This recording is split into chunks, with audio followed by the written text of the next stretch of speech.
I want to take a little bit of time to tell you about the day my life changed. You know, just a couple people that ever heard this story. And those people were really special to me because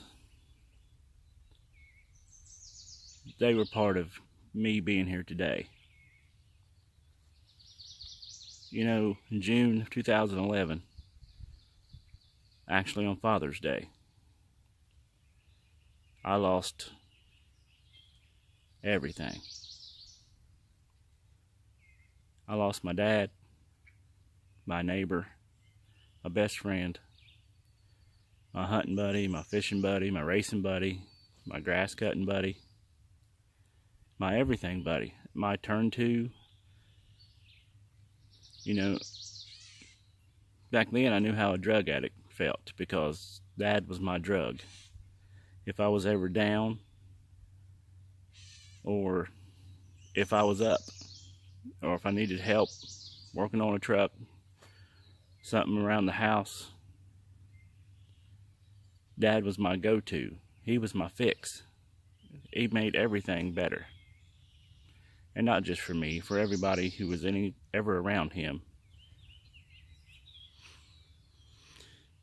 He'd make your day better in a heartbeat, just with that big old smile and stories. The stories never stopped. You know, we always laughed, me, Beth, and Doug, Mom. We'd get tickled because, you know, someone came over and we'd hear those stories all over again. And we always joked with him that they never changed, so they must be true. But anyway,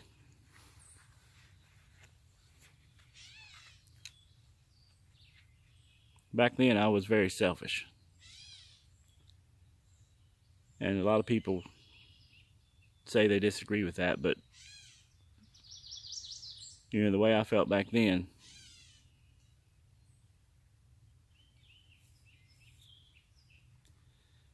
when my dad died,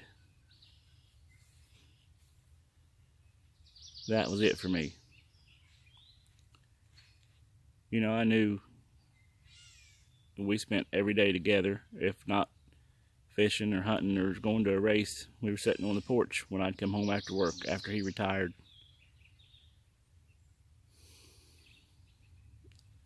I never passed his house. If he was sitting on the porch, I'd stop. I wouldn't go home.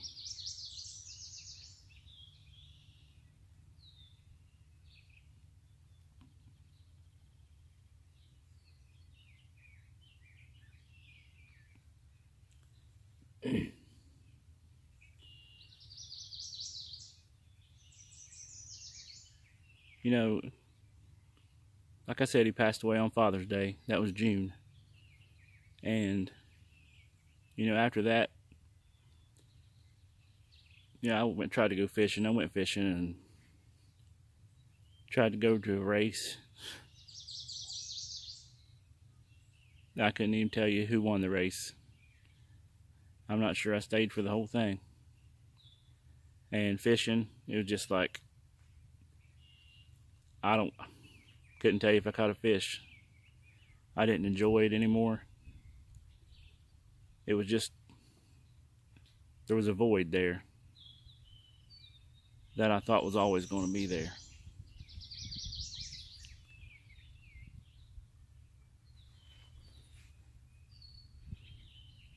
And I'll tell you how selfish I really was. Come bow season, which I think back then started around the 1st of October, you know, still warm.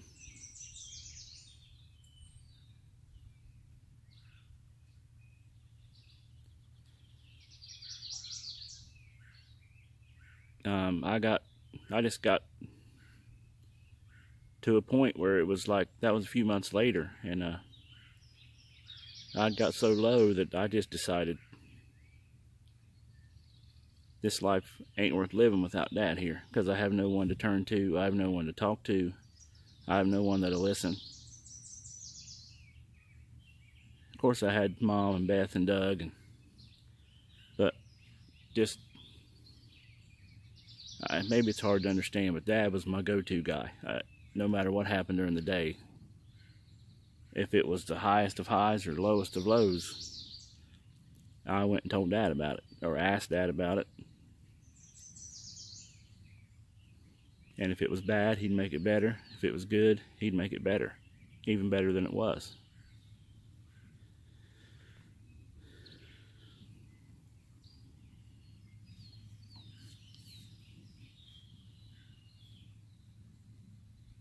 So one evening I planned to bow hunt the next morning. It was, like I said, early in bow season. And on weekend, and I planned to hunt that weekend, or the next day. And all that night I couldn't lay my head on a pillow, I couldn't sleep. I mean, he stayed on my mind, and this was months later.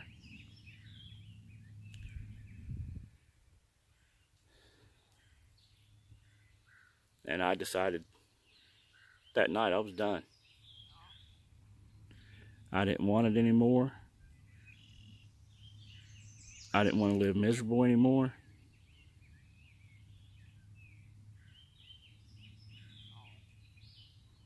I didn't know how else to do it.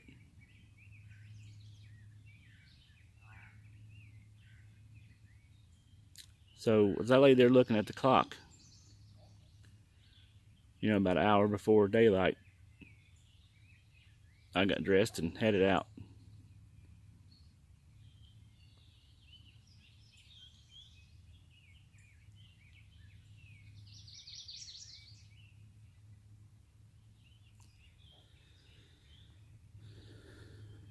As I walked in, pretty good walk from where I parked, and as I walked in, all I could think about was, how else do you do it? I mean, how else do you end pain? How else do you end your mind driving you crazy?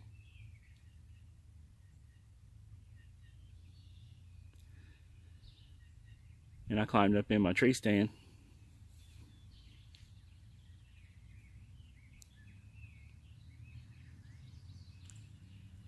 And I remember just sitting there, nose blank, just staring out through the woods.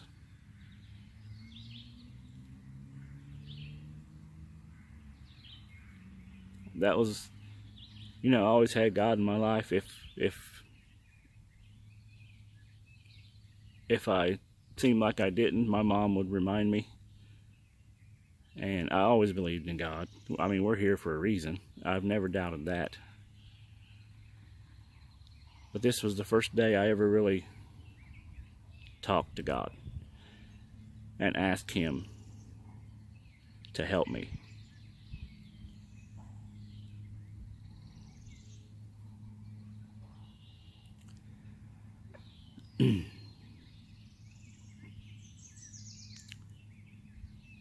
I just said,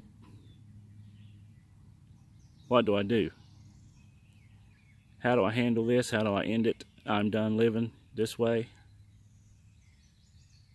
I don't want it anymore. And just as soon as that came out of my mouth, it was just like I heard the plainest voice, so clear. And He just said, that's the most selfish thing you can think of. You're only thinking of yourself. Yes, it's not easy. It's never going to be easy. But that is absolutely not the way to handle it. You have too many other people in your life that need you, that love you, that would suffer through just like you suffered through. Something like that. And I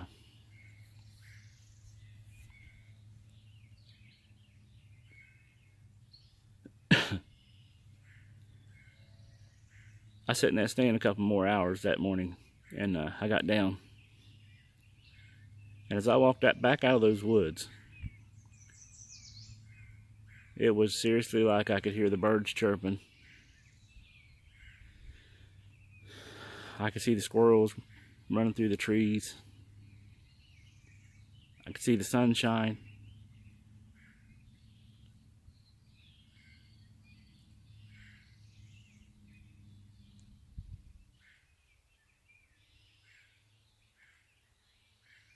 You know, I went and got my fishing pole, got my waders. And like I said, it was early October, it's still pretty warm, so I went down to the river and got in 2 or 3 feet of water, waited a little while, and I rigged up a 4-inch lizard, which I still use and always did. And it was just like every cast, before I would let go, I could see a stick under the water that I was throwing at. I could see structure. I could see a rock where a smallmouth might be laying. You know, I could see, it was clear again. I was enjoying it again.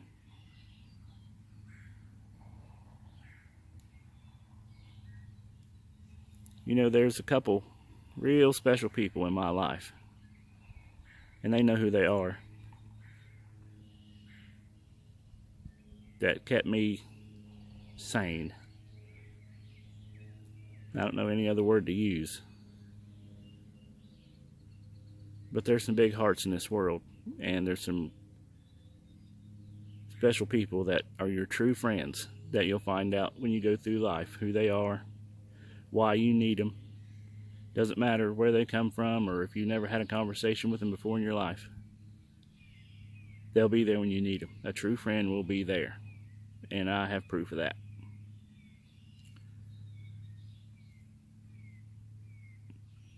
And I've been happy ever since that day. Just like now, I mean, it's the 3rd week of turkey season, Southern Ohio, and I can't find turkeys. I don't know, you know, I've been working crazy hours and haven't got to my spots I want to get to, and you don't know who's been here, which, you know, I'm not complaining. It's fair game. You know, if you beat me here, more power to you. And hopefully you've killed some turkeys, because I can't find them. But anyway, I still enjoy it. I could sit here all day. But that was the day that made it this way.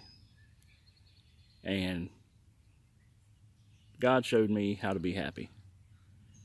And He put me in a spot where I was always going to be happy. Because, you know, a couple years went by, and, you know, you go through things, and it was just like, it didn't matter.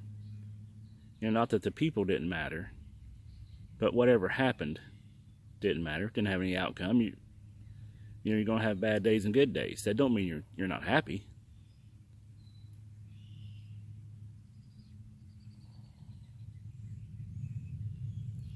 And it came clear up to the point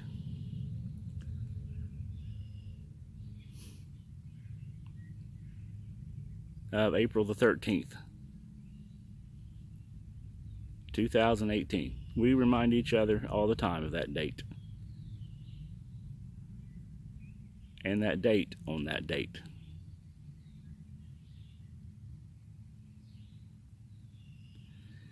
That's when I picked Nikki up.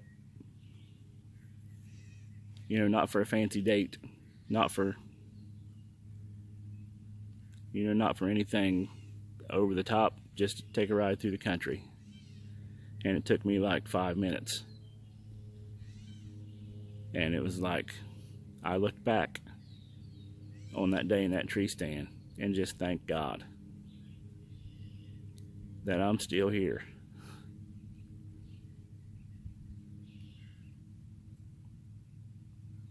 To meet someone who just completed everything.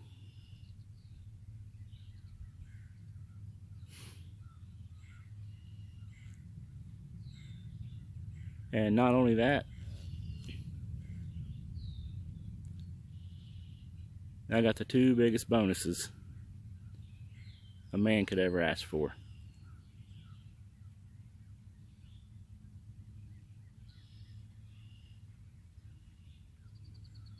Two of the most stubborn young ladies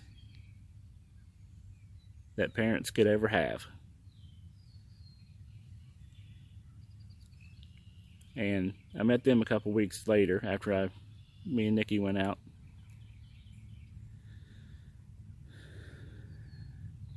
And as we go on, I don't know what, 12, 13 months later, 14 months later now, it's just like God knew I needed them too.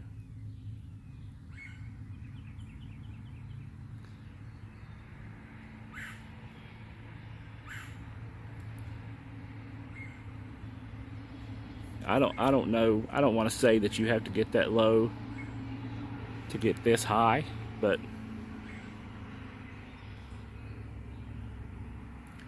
there's a reason for everything. I'm as happy as I've ever been, and I get happier every day.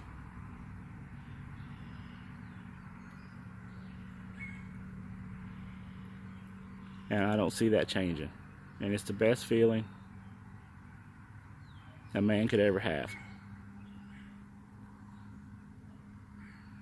I don't even think about those bad days now, because as soon as I wake up, the day starts off happy again. So there's no reason to even look back. You know, I look back on stories about Dad and hunting with him and whatever we were doing. I always look back for that, and we talk about it. And I'll never forget that stuff, but all the bad stuff and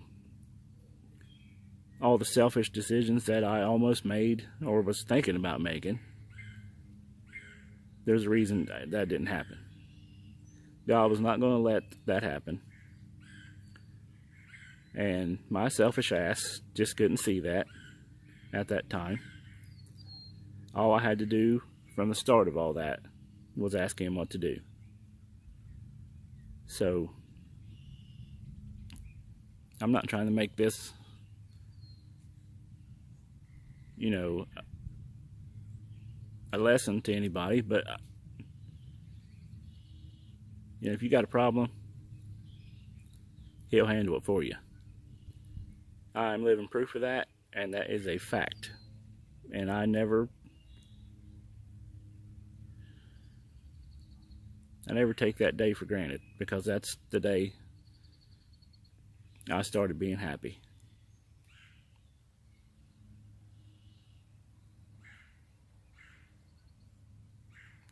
Thanks for listening.